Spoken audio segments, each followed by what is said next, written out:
In 1991, Lionel Richie was sitting on a beach in Jamaica for the fifth day in a row, drinking Cristal as the tide rose to his waist. Every night, the hotel staff would carry him back to dry land in his chair. He let them. He had no reason to stand up on his own. Then a stranger walked across the sand toward him and said the only thing that could have reached him. By 1991, Lionel Richie had achieved everything that the music industry measures achievement by. He had sold more than 100 million records. He had written and performed songs that had reached the furthest corners of the world, songs that had played in hospitals and weddings and living rooms and cars and every space where human beings gather to feel something together. He had performed for 2.6 billion people at the Olympic closing ceremony in Los Angeles. He had sat in Michael Jackson's house in Encino and written "We Are the World" in 3 days while an albino python crossed the floor. He had recorded "Endless Love" with Diana Ross at 3:30 in the morning in a Reno studio. He had done, by any measure available for these things, enough. And yet, in 1991, 3 things had arrived at the same time with the particular cruelty that life sometimes deploys. Not one difficulty, but a convergence, the specific accumulation of losses that tests whether the foundation a person has built over decades is as solid as it appeared when things were going well. The first was his voice. Lionel had been experiencing problems with his vocal instrument, the thing that everything else depended on, the source of everything that had produced the career and the records and the 100 million albums. He did not know yet that the cause was diet-induced acid reflux, a condition that was treatable and had a resolution.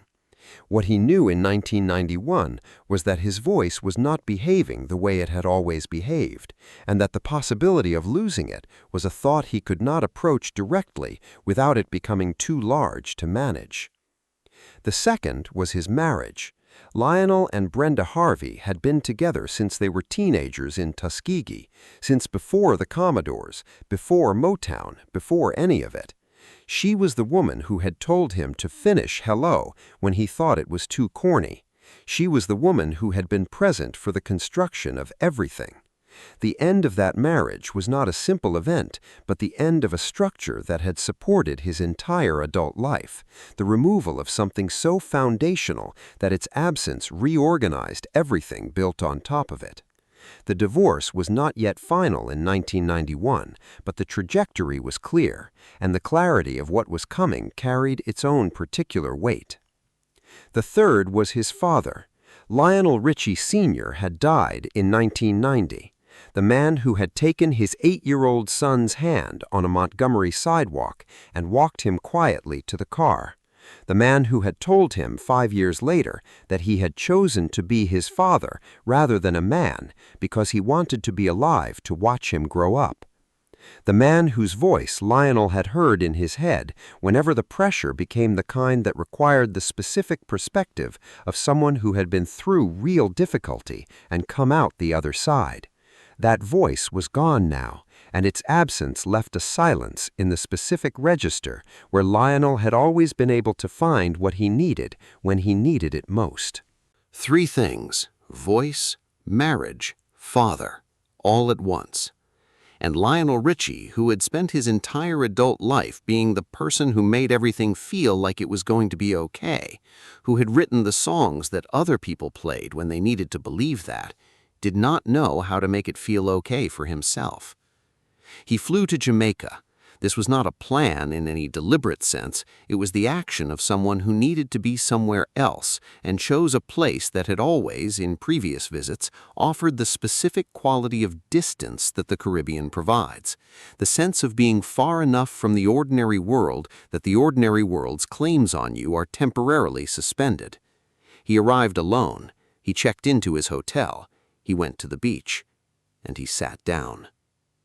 What followed over the next 5 days was something that Lionel Richie would later describe in his memoir, Truly, published in 2025, with the specific directness of someone who has decided that honesty about this period of his life is more valuable than the dignity of concealment. He sat in a beach chair at the water's edge. He drank bottles of Cristal champagne, the specific luxury of someone who has had access to the best things for long enough that the best things have become the default, even in the middle of a breakdown. The tide came in with the particular indifference of bodies of water to the human dramas occurring at their edges, and as it came in, it rose around him, to his ankles, to his shins, to his waist, and he did not move. He sat in his chair as the ocean came up around him, and he let it, because moving required a reason, and he could not locate one. Every night the hotel staff came. They had apparently been watching, had apparently understood something about what was happening at the water's edge without being told, and they arrived at the point in the evening when the tide and the darkness and the champagne had produced a situation that required intervention. They carried him, chair and all, back up the beach to dry land. They retrieved the empty champagne bottle, which by that point had filled with salt water. They brought him back to his room, and the next morning he returned to the beach and the chair and the water's edge and the Cristal and began again. He has described this in the specific language of someone who has processed the experience thoroughly enough to speak about it without flinching, as what a nervous breakdown actually looks like. Not the dramatic, visible collapse of popular imagination, not the moment of public breakdown that everyone witnesses and nobody can pretend they didn't see, but the quiet, private dissolution of someone who has run out of the resources required to continue performing the version of themselves that the world expects. The smiling, all-night-long, "Hello, is it me you're looking for?" Lionel Richie had run out of fuel, and the person left when the fuel was gone was sitting in a beach chair in Jamaica, letting the Atlantic tide rise to his waist, because standing up required more than he currently had. The fifth day arrived the way the previous four had arrived, with the morning light and the return to the chair and the water and the champagne, and the specific emptiness of someone who is present in a location without being present in any other sense. The tide was doing what the tide does. Lionel was sitting in his chair, and then he became aware of a figure moving across the sand toward him. The man who walked across the beach to where Lionel Richie was sitting was Jamaican, older, moving with the unhurried deliberateness of someone who has decided to cross a beach for a specific reason and is not going to be deterred by the awkwardness of approaching a famous stranger sitting in the ocean. He reached Lionel. He looked at him with the directness of someone who sees what they see and is not going to pretend otherwise, and he said, "You must survive, because you are our beacon of hope." He continued. He said, "If you make it, we know we can make it. If you accomplish, we know we can accomplish. If you fall," his voice carried the specific weight of someone who understands what falling means for people who have been watching from a distance, who have taken someone else's success as evidence of their own possibility. "If you fall, we think we can fall too." Lionel Richie sat in his beach chair in Jamaica with the Atlantic rising around him and listened to a man whose name he did not know tell him the thing that nobody in his immediate life had been positioned to tell him, not because the people around him didn't care, but because they were too close, too involved in the specific details of his specific situation to see it from the distance that makes certain things visible. The Jamaican man was not inside Lionel's life. He was outside it, looking at it from the perspective of someone for whom Lionel Richie was not a set of professional challenges and personal difficulties and accumulated losses, but a signal, a demonstration of what was possible, a proof of concept for human achievement that had been reaching him across distances of geography and circumstance for years. What the man said was not complicated. It was not therapeutic in any clinical sense, not a technique or a framework or a set of steps. It was simply the truth about what Lionel meant to someone who had been watching from far away, delivered directly and without apology to the man himself. "You are our beacon of hope. You must survive." Lionel started crying. He said later that it was the first time in 5 days he had felt anything other than the water rising around him. The tears were not the tears of someone who has been cheered up or reassured. They were the tears of someone who has received something they didn't know they needed, who has been reached in the specific place where they had become unreachable, who has been reminded by a stranger of something that the people closest to them could not have told them, because the people closest to them were also inside the difficulty. He went home, not immediately. The process of coming back from where he had been was not a single moment, but a series of decisions, the accumulation of reasons to stand up and return to the world that the Jamaican man's words had begun to make available to him. He flew back to Alabama, to Tuskegee, to the place where everything had started, the campus of the historically black university, the bubble that had protected him as a child, the house where his grandmother still lived at 97 years old with the specific authority of someone who has survived long enough to understand that most things survive. She asked him what had happened. He told her.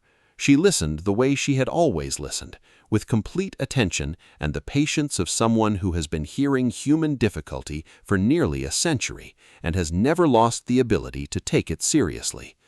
When he finished, she said the thing that 97 years of living had equipped her to say. She told him to get a good night's sleep. She told him that God had his next move. It was not advice in the conventional sense. It was not a plan or a prescription or a set of steps toward recovery. It was a grandmother telling her grandson that the situation was not beyond what the situation could recover from, delivered with the specific confidence of someone who has watched enough situations recover to know that this one would too. Sleep. God has your next move. Lionel Richie went to sleep. He woke up. He discovered that the problem with his voice was acid reflux, treatable, manageable, not the irreversible loss he had feared. He navigated his divorce with the specific difficulty that the end of a long marriage requires, and came through it. He found his way back to the work. He made more records, appeared on more stages, sat at the American Idol judges' table, and told young performers that it was okay to struggle, that the most perennially smiling face in popular music had spent 5 days in a beach chair in Jamaica in 1991, letting the hotel staff carry him back to his room every night because he had run out of reasons to stand up on his own. He told this story publicly for the first time in Truly, his memoir published in October 2025. He told it because he believed that the people who needed to hear it were the people who looked at the smile and assumed it had always been effortless, who took the appearance of ease as evidence that difficulty had never arrived, that the songs about hope had been written by someone who had never needed hope for himself. He wanted them to know that the smile was real, but it had been earned, that the man who sang "You Are Not Alone" had been alone on a Jamaican beach for 5 days, that the man who told the world that everything was going to be all right had needed a stranger to walk across a beach and tell him the same thing. The Jamaican man walked away after he had said what he came to say. Lionel never learned his name. He has thought about him many times in the years since, about the specific courage it takes to cross a beach toward a famous stranger sitting in the tide and say the true thing rather than the comfortable thing, to offer what you actually see rather than what the situation seems to call for. The man saw a beacon that had gone dark and walked toward it and said, "You must survive, because you are ours, because if you fall, we fall with you, and we are not ready to fall." Some people are saved by therapy, some by medication, some by the accumulated love of people who know them completely and stay anyway.